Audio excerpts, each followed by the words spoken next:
Si tu aimes mes vidéos, mets-moi un pouce bleu, abonne-toi et active la cloche de notification. Et si c'est pas le cas, change de site. Bonjour et bienvenue donc dans cette nouvelle vidéo où on va parler de grilles.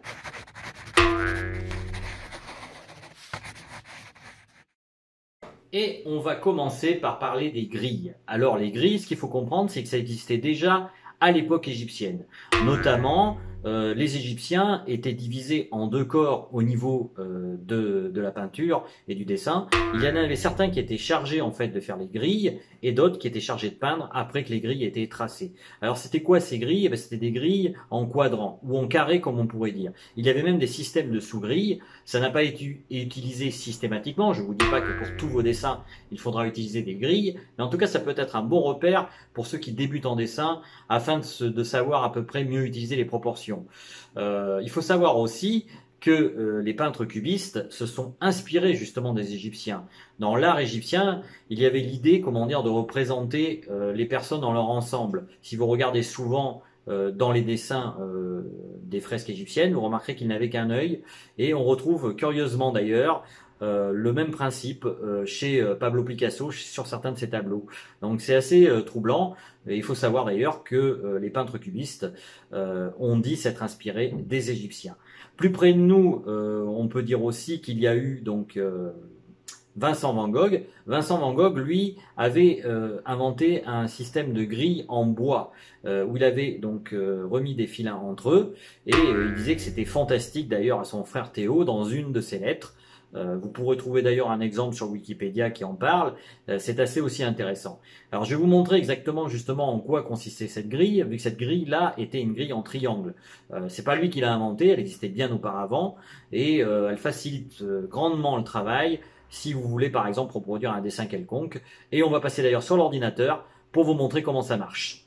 Et on continue donc sur Krita. D'ailleurs, si vous souhaitez télécharger le logiciel, je vous le conseille vraiment parce qu'il est très proche en fait d'une approche de peintre, vu qu'on retrouve à peu près les mêmes instruments. La seule différence, c'est qu'il faut savoir utiliser entre guillemets de la peinture numérique, si on peut le dire ainsi, et que en fait vous peignez en RV plutôt qu'en CMJN.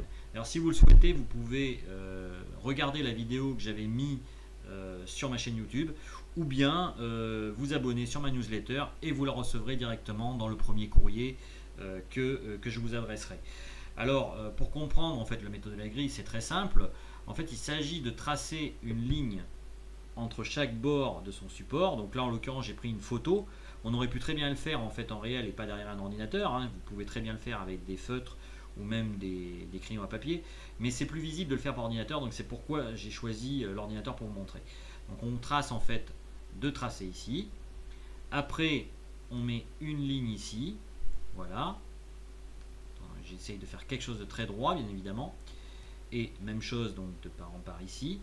Là vous voyez bien qu'on retrouve un peu le principe de la grille de Van Gogh que je vous ai montré précédemment, mais on peut le complexifier aussi davantage, donc on continue à faire comme la grille de Van Gogh était organisée. Voilà. Hop. Alors ça sera pas trop droit peut-être au niveau de l'ordinateur, mais j'espère que vous me pardonnerez parce que je fais ça vraiment à la va-vite. Et on peut continuer donc à faire aussi des traits par exemple de repérage ici, vous voyez. Donc ce qui fait que petit à petit, si vous avez besoin vraiment de vous repérer par rapport aux détails, ça peut être pratique parce que plus ça va, plus les triangles sont petits. Et donc ça permet donc de savoir exactement où placer son dessin par rapport au sujet. Après bien évidemment, quand vous avez fait cette photo, imaginons que vous la faites sur ordinateur, sur Krita, et vous l'imprimez, et puis vous essayez de la reproduire directement sur une toile en recréant ce même genre de tracé, vous allez voir, ça va être beaucoup plus facile pour vous de vous repérer par rapport à ces triangles pour peindre. On va dire que c'est enfantin peut-être, non ça n'est pas tant que ça parce que des professionnels l'utilisaient, donc il n'y a pas de honte à utiliser ce genre de technique. Moi je dessine souvent à main levée pour tout dire, c'est pas une technique que j'utilise souvent, mais en tout cas je trouve quand même qu'elle est bien pratique et il n'est pas dit que je l'utilise pas davantage dans les semaines ou les années à venir, quand j'aurai des doutes au niveau des repérages, ça peut être pratique. Je vous montrerai aussi d'autres méthodes où on peut se baser en fait sur la perspective. pour représenter une voiture de ce genre. Ça fera l'objet de toute façon d'autres vidéos, vu que là c'est le premier cours d'une série de vidéos sur la conception d'une peinture. Et en l'occurrence là j'ai choisi donc de vous montrer comment j'allais reproduire une R16. Parce que c'est un cadeau que je veux faire donc, à quelqu'un de ma famille. Et donc je trouvais sympa en même temps de mêler l'utile à l'agréable. Donc on va continuer dans les prochaines semaines et vous verrez, j'espère que vous apprendrez pas mal de choses dans ce que je pourrais vous donner comme information. Alors dernière chose aussi que j'allais oublier de vous dire, il faut savoir que cette technique donc, est utilisée par les gens par exemple qui veulent faire des peintures en trompe-l'œil. Et donc l'intérêt justement c'est de pouvoir reproduire n'importe quel objet sur n'importe quel type de support. Imaginons que cette photo est rectangle et que vous vouliez reproduire cette R16 sur un support de type carré. Eh bien, ça va le faire. Par contre, votre R16 sera davantage tassé, vu que les triangles ne seront pas exactement de la même manière, et qu'en fait, il y aura un effet d'anamorphisme. Alors, un anamorphisme, c'est quoi? Eh bien, c'est tout simplement, justement, une déformation liée par rapport au support que vous utiliserez. Donc je ne saurais que vous encourager à vous entraîner à utiliser cette technique. Ça vaut, je pense, vraiment la peine.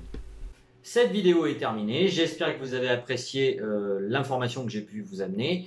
Sachez que si vous le souhaitez, vous pouvez bien entendu toujours me soutenir sur Tipeee ou bien acheter un de mes t-shirts, c'est au choix.